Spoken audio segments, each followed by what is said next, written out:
Bonjour tout le monde, j'espère que vous allez bien aujourd'hui. On va sortir un petit peu de notre zone de confort pour l'entraînement cette semaine. Donc j'ai reçu une demande privée en fait pour un entraînement d'hypertrophie. Donc c'est plus un entraînement qui va être pour les gars, je ne vous le cacherai pas. On va faire un entraînement de bras. Donc on m'a demandé aussi un petit peu qu'est-ce qu'on peut utiliser comme supplément ou comme truc avant et pendant l'entraînement pour optimiser l'hypertrophie musculaire justement. Donc moi j'essaie de garder ça simple. Donc c'est sûr qu'il y a des méthodes qui peuvent être beaucoup plus spécifiques pour l'hypertrophie.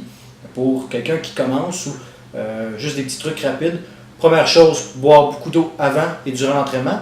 Donc, les fluides qui se rendent au niveau musculaire, c'est ce qui va nous permettre de créer une synthèse au niveau des protéines et au niveau du glycogène musculaire, donc qui va augmenter notre volume musculaire. Par la suite, on peut utiliser certains produits et certains suppléments qui vont pouvoir nous aider à optimiser l'hypertrophie. Moi, personnellement, je suis quand même assez old school, donc je vais utiliser la bonne vieille arginine, donc vasodilatateur, c'est un acide aminé qui est très bien absorbé par le corps, qui va nous permettre d'augmenter justement le fluide sanguin, donc et la rétention au niveau musculaire. Donc ça donne une bonne pompe en fait. Par la suite, ça c'est mon petit produit secret à moi que j'adore. Donc durant l'entraînement, je vais utiliser MitoVive.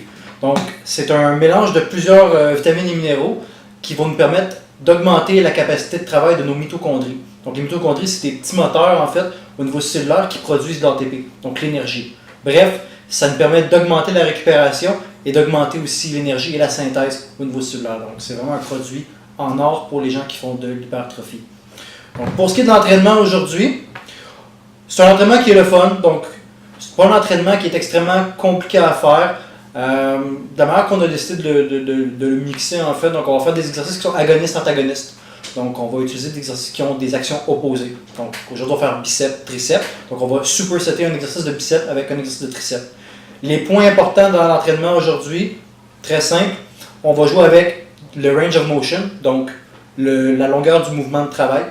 Puis on va jouer aussi avec l'angle des mains, donc des poignets, donc pour aller chercher une stimulation différente, puis travailler pour le même groupe musculaire au niveau soit des biceps ou des triceps.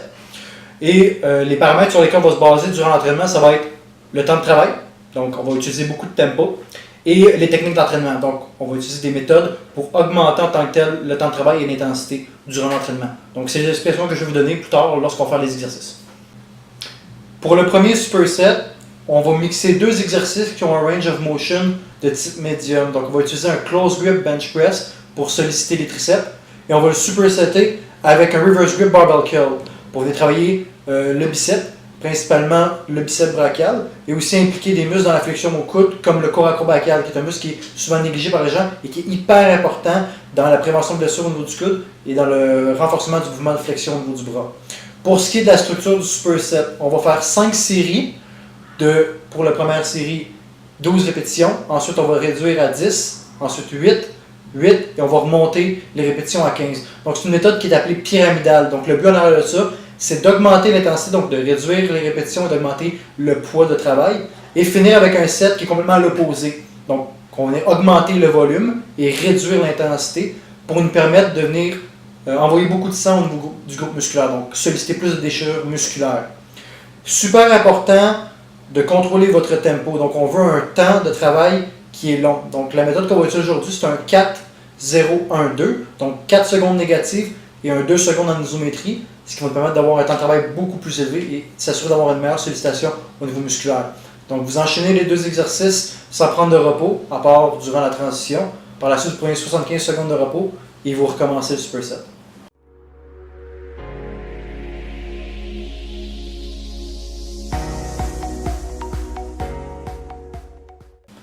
Pour le deuxième superset, on va mixer deux exercices qui ont des range of motion longs. Donc, ce que ça veut dire, c'est que l'amplitude de mouvement est à son plus long. Donc, on va utiliser pour les biceps un exercice qui est un Incline Hammer Curl. Donc, on va mettre l'inclinaison à 45 degrés au niveau du banc pour solliciter justement une meilleure amplitude. Et on va le mixer avec un Decline Tricep Extension. Pour ce superset-là, on va utiliser une technique d'entraînement qui est un double contraction. Ce qui va nous permettre en tant que tel d'augmenter le temps de travail tout en gardant le nombre de répétitions plus bas. Donc, vu que l'intensité va être relativement élevée.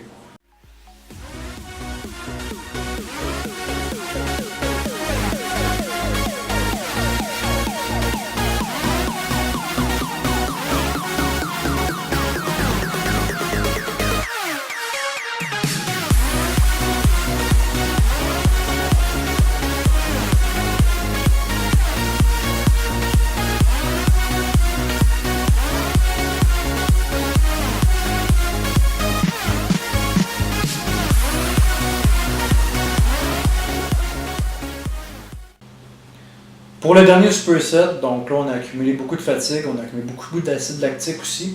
Donc on va utiliser des range of motion qui sont courts, donc des amplitudes de mouvement plus courtes. On va utiliser des exercices qui sont plus isolatoires aussi, donc qui sont moins exigeants qu'un dumbbell ou qu'une barbell en fait. Donc pour les biceps, on va utiliser un pre-chuckle machine. On va le mixer avec un incline supinated tricep pushdown avec une barre EZ, donc qui va nous permettre justement d'aller chercher une amplitude qui est plus courte et faciliter justement la finition du travail. Pour ce superset-là, donc là on est à la fin de l'entraînement, on va donner tout ce qui nous reste. On va utiliser un drop set. Donc le drop set qu'on va utiliser, c'est pour 10 répétitions, drop set, 10 répétitions encore une fois. Donc le même nombre de répétitions dans le drop set que le nombre au niveau du temps de travail. Donc pour la diminution de la charge, on va parler d'environ 40 à 45% de votre charge initiale. Parce que là, vous allez avoir accumulé pas mal de fatigue. On fait seulement 3 séries, on fait le drop set à chaque fois. On prend 60 secondes de repos entre chaque superset.